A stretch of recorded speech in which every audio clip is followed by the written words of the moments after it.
শুভেন্দু অধিকারী যদি আপনাকে মিটিং এ ডাকে জনসভায়, আপনি যাবেন? নির্দিষ্ট কোনো দায়িত্ব আপনাকে দেওয়া এখন কিছু হয়নি, আগামী দিনে হয়তো আরো স্টেট কমিটি হয়নি, হয়ে গেলে আমার মনে হয় কাজটা এগিয়ে যাবে, তখন নির্বাচনের বিভিন্ন রকম কমিটি হবে, আমি জানি না দায়িত্ব দেওয়া হবে। আমি বলেছি আমি পুরো সময় আছি এখন।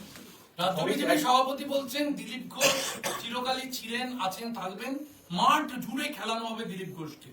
মাঠ জুড়ে খেলার জন্য প্রস্তুত দিলীপ ঘোষ, এবং আপনি রণকৌশল তৈরি করছিলেন, রূপরেখা তৈরি করছিলেন। আপনারা জানেন আমি প্রায় 6 বছর রাজ্য সভাপতি ছিলাম, তারপরে কেন্দ্রীয় দায়িত্বে ছিলাম, তখন কাজ করেছি।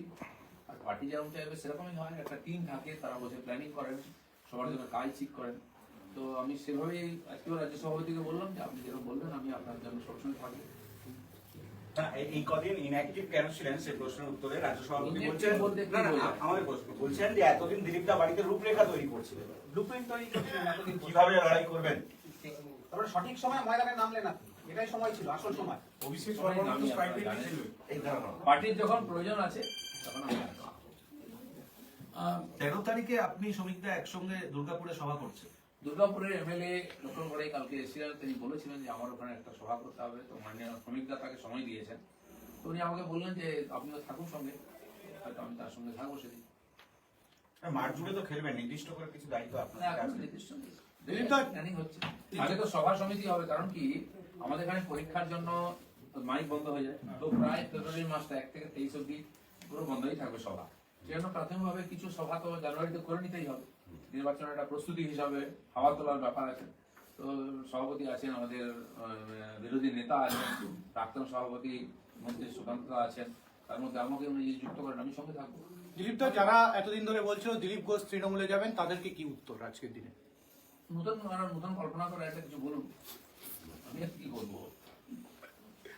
তাহলে আপনি আপনার তরফে কোনো না, এই ব্যাপারে যেমন আপনার দীর্ঘ অভিজ্ঞতা এবং 6 বছর আপনি রাজ্য সভাপতি হয়েছিলেন, কিভাবে লড়াই করবেন, আপনার কি কি শুনলেন আপনি? সেই ব্যাপারে বর্তমান পরিস্থিতিতে কিছু পাল্টেছে, আমাদের কার্যকর্তাদের টিম পাল্টে গেছে, অনেক নতুন নতুন লোক এসেছেন, তারাও পার্টির দায়িত্বের মধ্যে এসেছেন, কিছু লোক পরীক্ষিত হয়ে গেছেন, নতুন লোক আছেন, সব মিলিয়ে কাজ হবে। তার জন্য কেন্দ্রীয় নেতারা আসছেন, এখানকার যে টিম আছে তারা বসে প্ল্যানিং করছেন, আমিও সেই টিমের মধ্যেই থাকবো। আর যখন যখন যেরকম কাজের গতি প্রগতি হবে আর আমাকে যা বলা হবে আমি সেটাই করবো। 2026 থেকে আপনি প্রার্থী হিসেবে দেখতে পাবো? সেটা পার্টি ঠিক করবে, যদি বলে আমি প্রার্থী হবো, কারণ এর আগে 3 বার হয়েছে। দিলীপ দা, বারবার শোনা গেছে যে নব্য এবং আদি নব্য দ্বন্দ্বে বিজেপি বিশ্বাস করে না।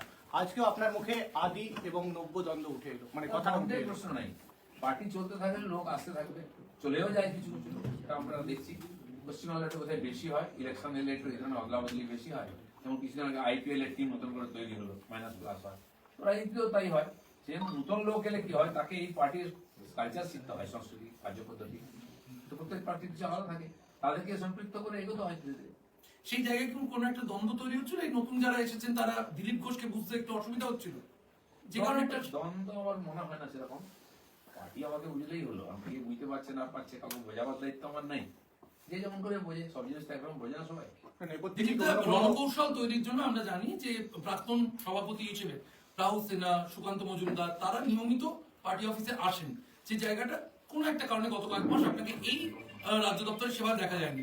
পার্টি অফিসে এলেই রণকৌশল করে সবাই, নয় চাও খাই কিন্তু আমি তো, আপনারা জানেন যে আমি এই ধরনের মিটিং এ কম থাকি, আগেও থাকতাম, আমাদের টিম ছিল, তখন সুব্রত চ্যাটার্জি ছিলেন এর আগে ইলেকশন অব্দি, তারা প্ল্যানিং করতেন, আমার সহায়তা থাকতো, আমার মতামত দিতেন, আমি মাঠে ঘাটে লড়াই করেছি, সাধারণ মানুষের মধ্যে গেছি, যেখানে বিজেপির কোনো ঝান্ডা ছিল না সেখানে গেছি, যেখানে বিজেপিকে ঢুকতে দেওয়া হতো না সেখানে গেছি, আর এইভাবে পার্টির বিস্তার হয়েছে।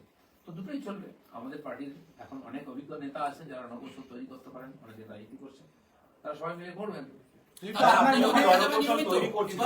এবং এখন পার্টি যে অবস্থা দাঁড়িয়ে আছে, কোন অবস্থা দাঁড়িয়ে আছে, মানে পার্টির অবস্থা আগে যে পার্টির কোলেবর বেড়েছে, অনেক লোক বেড়েছে, হয়তো মাঝখানে রেজাল্ট কিছু, গত নির্বাচনে লোকসভাতে আমাদের রেজাল্ট ভালো হয়নি, 8টা সিট হারিয়েছি আমরা, সেখানে অনেকে ভাবছি বিজেপি কি হয়ে গেল। বাকি পার্টিগুলো দেখো না, মমতা ব্যানার্জি আর কি ক্ষমতায় আছেন, উনি কত বছর ধরে লড়াই করতে করতে জিতেছেন, কোথায় ছিল তিনি? তখন বিরোধী দলের এতগুলো সিটই পাননি, ক্ষমতায় আছেন।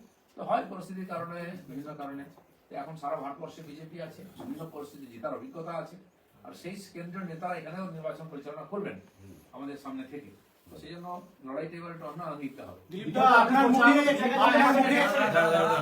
দা, যেভাবে শ্রমিক ভট্টাচার্য আপনাকে দুর্গাপুরের মিটিং এ যেতে বলেছে, শুভেন্দু অধিকারী যদি আপনাকে মিটিং এ ডাকে জনসভায়, আপনি যাবেন? সবাই থাকবে যাবো, উনি আমাদের নেতা, সুকান্ত দা আছেন, বা তাদের ছাড়াও আমি একাধিক জায়গায় যাব। কারণ কি, এই যে আমাদের 294 সিট আছে, সব জায়গায় যদি সব মানুষের কাছে পৌঁছতে হয়, তাহলে আমাদের সবাইকে যেতে হবে। এক জায়গায় 4 জন মিলে সভা করে তো আমরা কভার করতে পারবো না। আর সেজন্য আমাদেরকে আলাদা আলাদাও সভা করতে হবে, একসঙ্গেও করতে হবে। এটা আগামী দিনে বোঝা যাবে কি হবে। খালি 13 তারিখ নয়, তার আগে পরেও সভা করতে পারি আমরা একাধিকবার। কিন্তু আপনি বললেন যে দল যদি চায় তাহলে আপনি প্রার্থী হতে প্রস্তুত। আপনি তো খড়গপুরের প্রাক্তন বিধায়ক, যদি খড়গপুর আসনে আপনাকে দল বলে যে লড়াই করার জন্য, আপনি প্রস্তুত আছেন?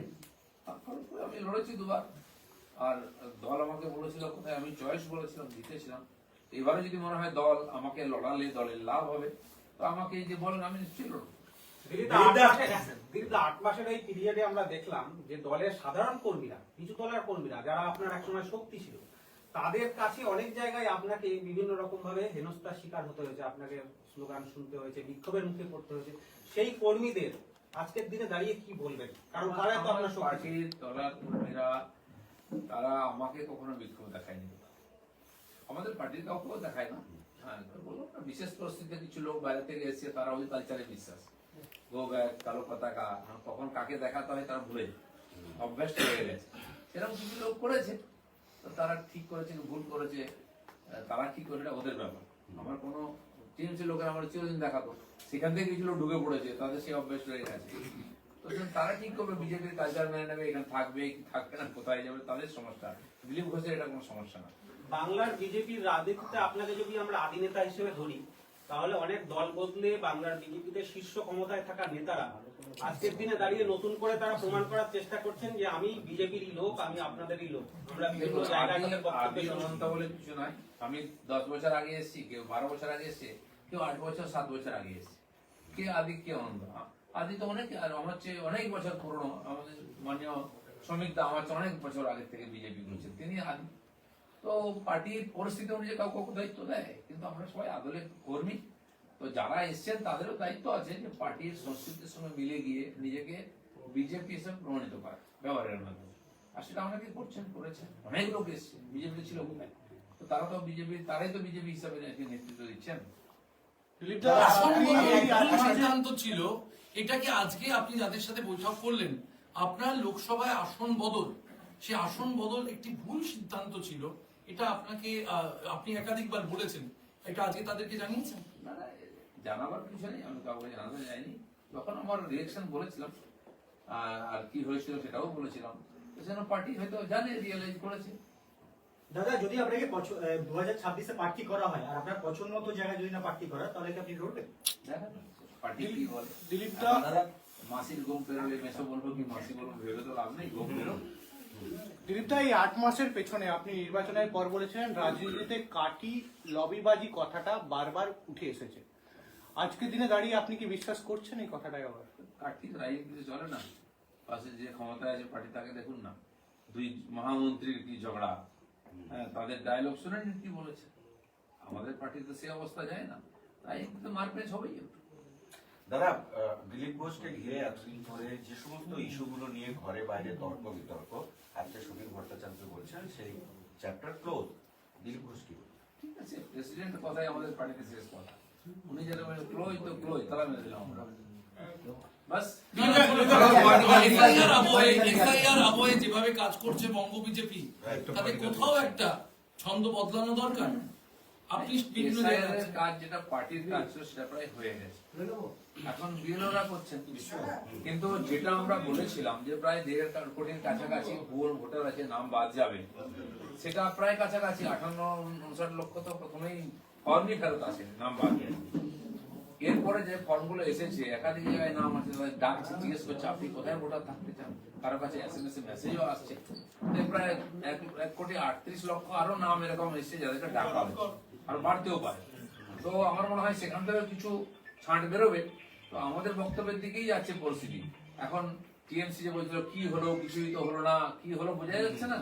তাদের মহামন্ত্রী দিল্লিতে দাঁড়িয়ে রাজপথে যেমন চিৎকার করছিলেন কালকে, তো বোঝাই যাচ্ছে আগুন লেগেছে।